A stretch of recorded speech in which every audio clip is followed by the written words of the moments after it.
chỗ gì chỗ mẹ đó. Chỗ rồi á.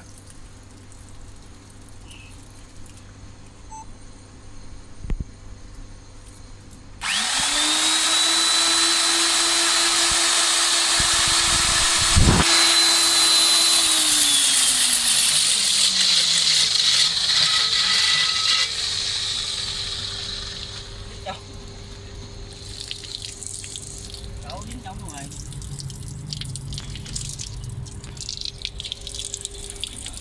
Quay rồi. Lấy thì ra kêu con ra Chồng lấy ra nữa. anh ấy không